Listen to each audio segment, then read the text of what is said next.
Hello, FedPhoenix fam.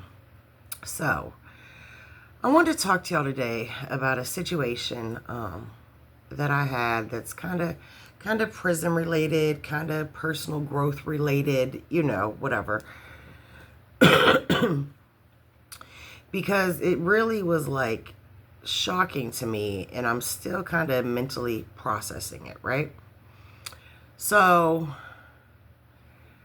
I'm a person, as you all know, who's very pro inmate rights, pro humanitarian rights, period, for incarcerated, non incarcerated persons. I'm very pro, prison reform as far as the inhumane conditions, sentencing reform. I believe that sentencing is extremely excessive, is the norm. When you consider the conditions that a person endures physically, psychologically, medically, socially, whatever, while incarcerated.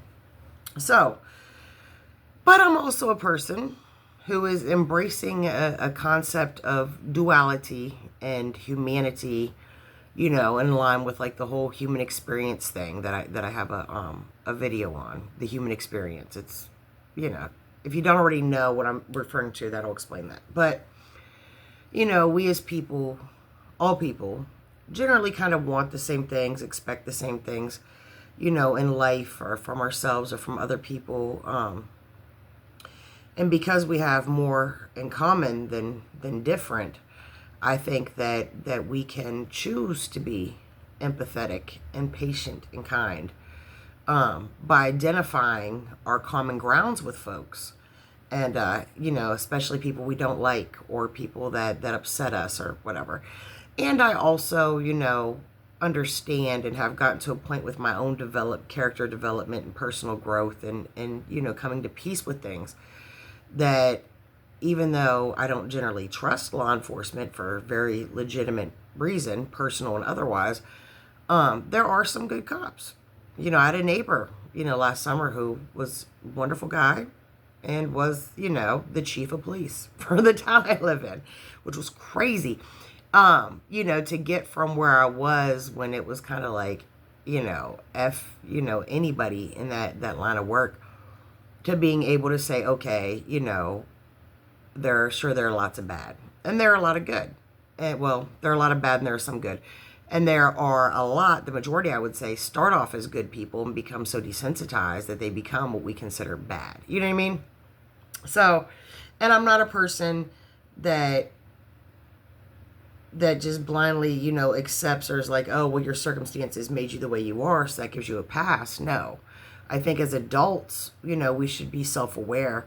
And when you're aware that you have, stuff with you that's toxic for you or the people around you are counterproductive, that you have to kind of, do the work and the introspect and figure out, where did this come from and why am I like this? Why do I think like this? Why do I act like this? And figure it out and resolve it and consciously, do better. But say all that to say, so I have a friend, right, who's a local business owner. Actually, I have many friends who are local business owners, but one in particular, I occasionally help out with their business, and their business involves dealing with the public. Very frequent, very brief encounters with a lot of random people in the public from all walks of life. And so one of these customers, older gentleman, he definitely had I could tell that he was former military or law enforcement just by his mannerisms, his situational awareness. I could kind of, pick up on that by his body language and his eye movements.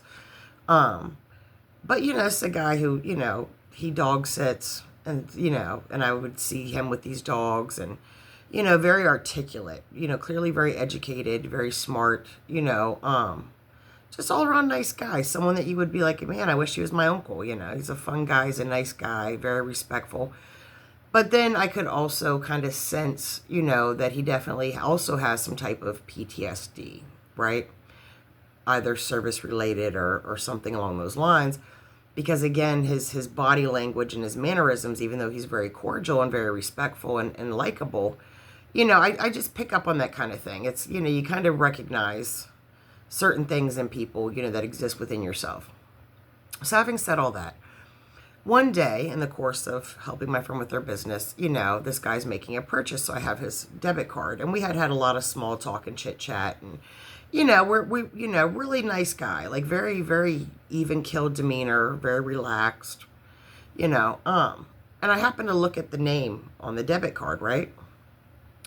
And it occurred to me he had a very official name, right? He had the kind of name that people, change their name to, give themselves to seem official and educated, kind of like a Better Call Saul thing, you know what I mean? Where, you kind of, your personal name, maybe it's just not, maybe it has some bad associations, or maybe it just doesn't really, automatically project the image for the type of career persona that you choose to pursue. So I noticed he had a very official sounding name. Like his name sounded like a high-end lawyer, or perhaps a senior judge, or somebody of great professional, significance. So in noting this, and then, and keeping in mind that I had noticed previously, like he may have been like in the service or something, and I kind of was curious as to what his life was before he was this retiree dog walker, And again, we had a lot of common grounds, both avid hikers, I've done a little climbing. He still climbs, both nature lovers, whatever. So I say to him one day, I said, hey, I noticed, not to be in your business or make you uncomfortable, but I noticed your name on your debit card. I said, did you used to practice law? And his whole demeanor changed. This really nice, very personable character became very rigid. And he was like, well, I was a lieutenant with the state, before I retired. I didn't really know right away what he meant by that. I didn't know if he meant he was some kind of law enforcement, or was he a corrections officer, or, but I'm like, he's like, oh, I practiced law for many years. So we start talking, and very generally. Now, mind you, he has no idea who I am. He has no idea of my history, the fact that I'm a convicted felon. I've been to prison. He has no idea that I'm FedPhoenix, and anything that entails. He has no idea about any of that. I think, his perception up to that point, and probably currently, is I'm, this, nice lady living in a small town, who's very down to earth and, very neighborly, and, just kind of, the random, Becky next door with no real life experience or knowledge on many things other than, the day to day. So we start talking about law, and I mentioned something about, yeah, I think that the prison sentences people get is pretty excessive. And, he went from this really cool guy to rigid, kind of on edge, but still able to socialize, to just enraged. And he was like, no, they don't. And I think it's, BS that, the state spends all this money keeping these people alive. And, they get better medical care than I do. And, they eat better than some veterans, and they don't have to be out in the cold like some homeless people do that actually may be decent people. And, he really articulated very aggressively and directly that his general perception was, the majority of people that are incarcerated are bad people. He went on to say, oh, there have been studies done, and, people are inherently, they're just good people and they're bad people. And, the prisons are not filled with the good ones. And he was very passionate about this. And in this very emotional, kind of enraged rant, and as he's going through all this, I'm just kind of staring at him, because I'm really kind of disorientated and taken aback, because this is very different than the person that I've known, for an extended period of time through, countless small encounters. And he goes on to say, of course, he got into some political stuff. I don't really do the politics, so, that's just neither here nor there for me. And I was trying to gently and respectfully kind of guide the conversation in a direction that made more sense to me, right? So I was like, I was like, well, not every incarcerated person is bad. He's, oh, the same ones keep coming back, and they're either on the dope and or they just keep hanging out with their idiot friends. And if you're too stupid to realize your idiot friends are the source of you spending your life in and out of prison, then that's where you need to be. You're not capable of functioning in society.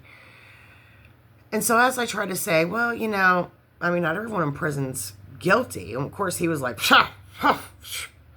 And I said, there are actually organizations like the Innocent Project who've been around for decades, and their sole purpose is trying to assist the wrongfully, and there's, evidence to back it up, it ain't hearsay, that truly wrongfully convicted people from being put to death in various states. And even though there's a mountain of evidence, witnesses, whatever you need to prove 100% innocent, a lot of these people still get put to death after spending decades in prison. And I can't imagine that, you would feel that random people deserve that, because often these are fairly random people that end up in these situations, or wrong place, wrong time. And that's how they got tied to it to begin with in any way. And of course he wanted to hear no part of that for the most part. And as he's kind of on this tirade, and my thought, I guess, my hope was I could gently steer the conversation in a way to kind of open his eyes to more than his very limited perspective. And, it became apparent that some of his loved ones have been victims of violent crimes. It became apparent that professionally he witnessed, some of the worst of criminal and just human behavior in general. And certainly was extremely, traumatized and desensitized by this. And so, and ultimately with this conversation, because I couldn't really get a word in, and honestly, my brain was trying to process it to such a degree that I don't know if I would have been much use trying to get a word in, even if I could. Because I was just so shocked at this very different person than the person I thought I had come to know. And in the aftermath, and this happened, a couple weeks ago, and it's been on my mind heavy since, and I've just been processing it. And the aftermath of it, I've really just kind of come to some conclusions. I think this is a, at his core, genuinely good person. I think this is someone who, if I was to ever say, hey, my car ran out of gas, can you help me out? Or I need my car jumped. Or if he could be of some simple assistance, he would, because he's a person with a strong moral compass, although it does carry its prejudices, obviously. But he would want to be helpful. He's a person who's very friendly. He's a person who, under normal conditions, is very easy to talk to. He's also a person, like most of us, who has experienced a great deal of stress and trauma for years and years and years on end. And I think possibly to the point that would have broke most people, or broke them. Maybe he's been mentally broken and put himself back together. Maybe he's done this many times, as some of us have. And this is just the final product, so to speak. I also think that he's someone that, in the capacity of law enforcement, and he's retired, so that's not really relevant to the current time, and I'm not speaking ill of whatever his professional conduct was when he, seemingly was in that lifestyle, because I didn't know him then. It's not my business. But I will say currently, if I was to have any type of situation that could be misconstrued as I am one of those throwaway people, pretty much. And he didn't use that term, but that was the implication. And I was to have to deal with him in a professional capacity, as me being the criminal or potential criminal, and him being the law enforcement entity, whether it be CO, cop, whatever. I think he would absolutely mishandle me. I think he would absolutely, because he wouldn't see me as a human being, would treat me as subhuman, would treat me as the source of all the ugly he's seen in the world, would treat me as someone directly associated with all the trauma that he's been a victim of. And it kind of made me sad. My overall is I'm not even angry. I'm not disappointed. I mean, I probably should be, but I'm not, on both accounts. But this is a person. This is a human being who loves animals, loves nature, And outside of this very specific period of their life and part of their life, and obviously the part of their psyche that is a reflection of that, great guy. I mean, if I got hurt on a trail, I would want him to walk up on me while I'm hiking, because I know he would go above and beyond to assist. I think he would risk his life to assist. just seeing me as an innocent person who needs help. And it really has given me a different perspective on things in some ways, because even though, we had a neighbor last summer who was, a chief of police, and great guy, wonderful guy. I can't say enough good about him as a neighbor, and as a person living in his community. And professionally, I haven't heard anything bad about him either. But, and I have a friend who, is, a close acquaintance who is, a political candidate, locally. So I kind of have people in all walks of life, all circles that I associate with and am able to get along with well and respect and that kind of thing. But it really kind of gave me a different perspective, because in my mind, the bad cops, the bad COs, the corrupt, burnt out, over sentencing judges, the prosecutors who make no effort to really defend people. In my mind, all these people, all these villainous characters, and not to take anything away from the fact that they are, in fact, horrible in that capacity, in the capacity I'm referring to them. But in my mind, they were all psychopaths and sociopaths, or had been, due to environmental things or different things, became that, pretty much. But now I'm seeing that even some people that I wouldn't find it hard to believe, on a professional level, are bad cops, are bad, are corrupt COs, who would, abuse or victimize inmates.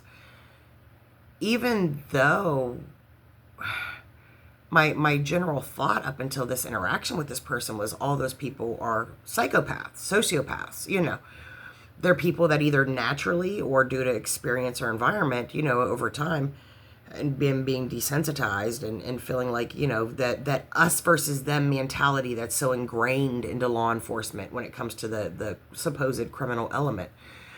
They're basically gang members, on the other side of the fence. And no matter how much, your local gang may sponsor soup kitchens and kids' toy drives at Christmas, at the end of the day, they're a gang. They will hurt you. If you're not with them, you're automatically presumed against them and the enemy, and they're in a position of power to harm you. But my interaction with this person made me realize that all of those villainous people, for lack of a better term, all those bad guys, all those threats to myself and to the general public, aren't necessarily all psychopaths and sociopaths. Some of them may have compartmentalized their humanity to preserve it. Some of them may have had to compartmentalize their sense of community or family, or their moral compass may have had to be put in a box that got put on a shelf, for when they were engaging in their professional lives. And when they weren't in their professional lives, they can bring it off the shelf and boom, open the box and go back to having the moral compass. Open the box and I'm off the clock. So now I get to be the good neighbor, the good friend, the father, the husband, the whatever that I naturally am and I want to be. And just in my professional capacity, it's not safe for me to be these things, whether that's a physical threat or emotional or psychological. I don't know. I'm sure it varies. But it was really, it's really kind of mind-blowing to me.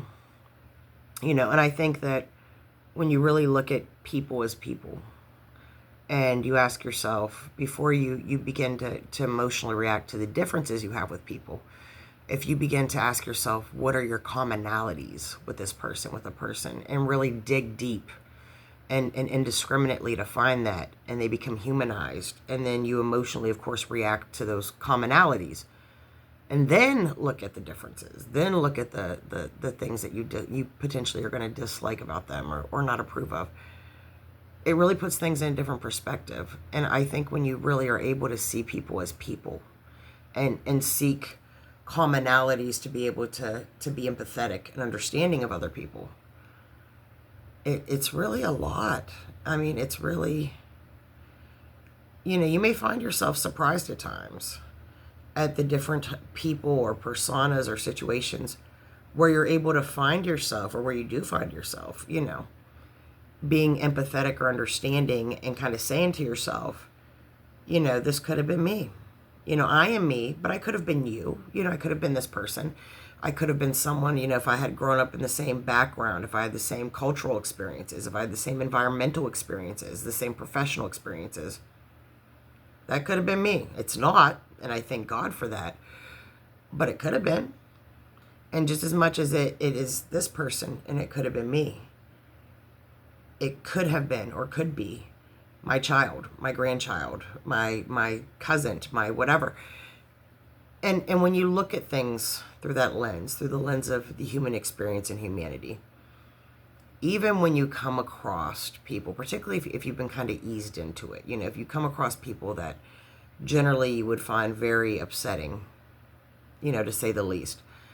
But if you get to know them on a level that makes you feel, like a need to be respectful and compassionate to them, and then you discover that they are also, not that they're one or they're a different person than you were led to believe.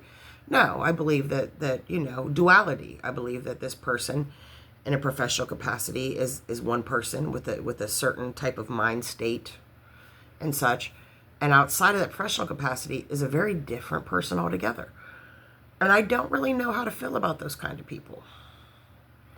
I would say I still like this person, and I've seen them several times since this incident. And the conversation pretty much ended with them saying, I can't do this. I have to get away from you. And then as they're saying, I have to get away from you. I can't do this. And they're leaving my presence. He's also saying, I didn't mean to disrespect you. I didn't mean to yell at you. I'm so sorry, And very quickly just got away from me. I think that something was triggered and they realized they were losing control, or they had lost control of themselves and how they were behaving and speaking. And they felt bad for that. And so they just wanted to remove themselves because that was the only way to control themselves in the heat of the moment, so to speak. And I've seen this person many times since. And every time, he sees me, we're cordial. We never discuss that old conversation. And at this point, this person sees me and, as we're parting ways, says, oh, I hope you have a great day or a great weekend. And, love you, girl, And I think it's because they accidentally, they unintentionally showed me a side of themselves that they're ashamed of, they're not proud of, a side of themselves they don't even like. And they feel really bad that I had to see that. But that's kind of something that just exists between me and this person. And always will. Like, I would never call them out by their name or point a finger or whatever. If someone I knew seen this video and said, hey, are you talking about such and such? I would deny. For their own protection, because I wouldn't want people to have this view of them, because I don't think it's really deserved, particularly this chapter in their life.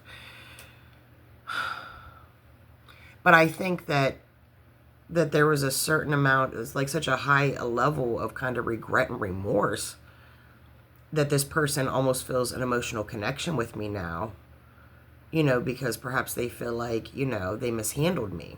And to this day, this person still has no idea I'm FedPhoenix or the other details about myself that I mentioned earlier in the video.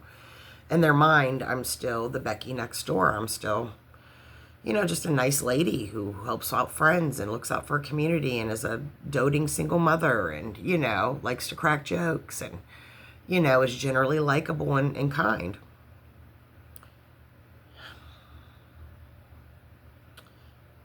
And I think they feel really bad that they feel that they exposed me to something that I was unaware of.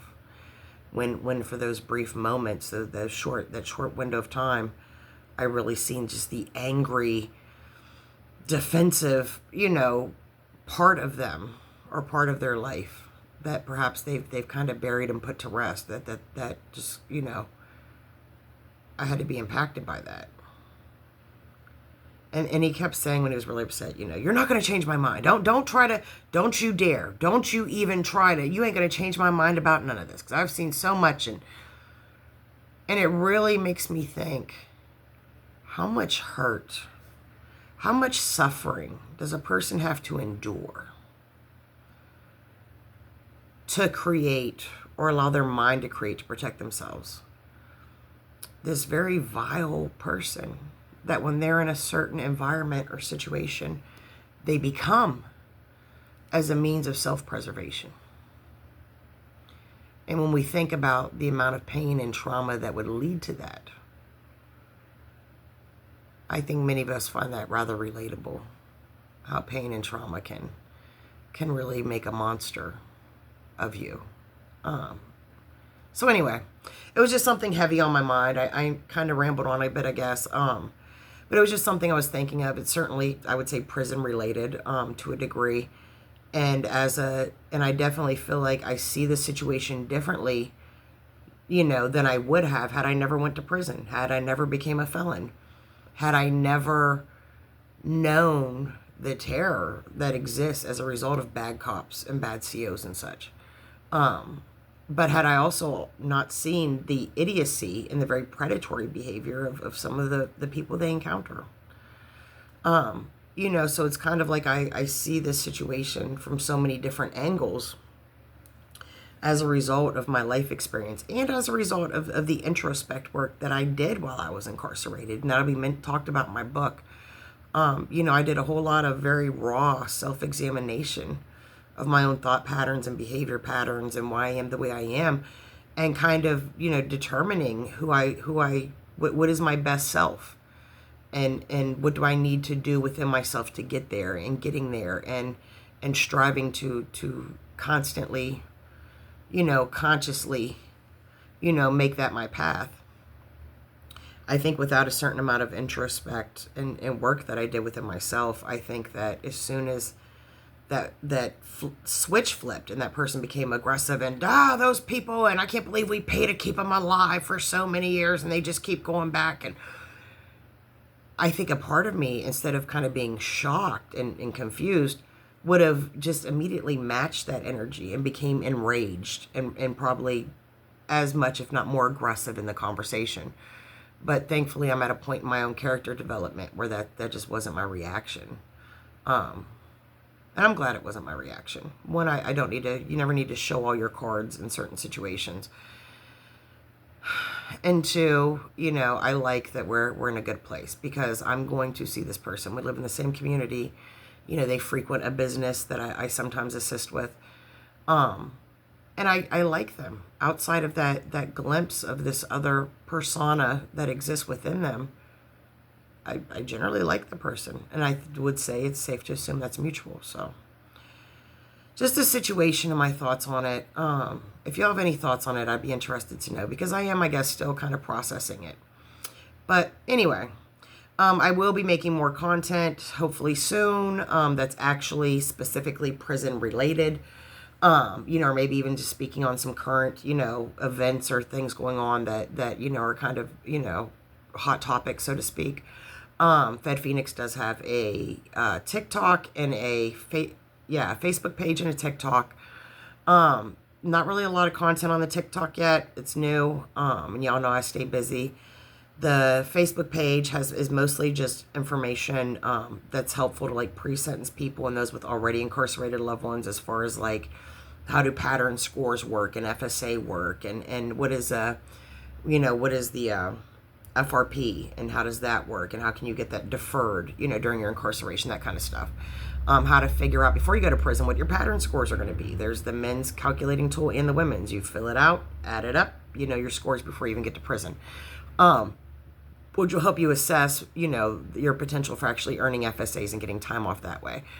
If you would like to donate to the channel, you appreciate what I do, you find it useful, helpful, interesting, entertaining, whatever, my Cash App and PayPal will be in the description as always. I am still, intending to put together this book. I have made no progress in months because of everything else that's been going on with the move and everything. But I still am staying the course. I figure, probably early next year, a lot of my time will get freed up. And at that point, I'll be able to make a lot more strides, in getting this accomplished and published. And I think that's about it. So whatever you're going through, this is just a slice of your life, and you will get through because you have to. And there'll also be a link to the merch line for FedPhoenix in the description. If you would like to get a t-shirt or a hoodie or something to show your unity with the, as a loved one of a federally incarcerated person, or your support for the federally incarcerated people and the fact that they are people, or your support towards reentry, or perhaps, to represent, your place in the FedPhoenix fam, and the fact that you're part of this journey, this sisterhood, brotherhood community of people that have either been in federal prison or have had loved ones be in federal prison and remain close to them throughout, before, during, and after. And so it becomes a secondhand experience that really, I think, has a great impact on a person's life, even if they haven't actually been the inmate. So with that, I'm gonna cut this short. It's like a half hour long. I'm so sorry. But good day, God bless, and I will talk to you later.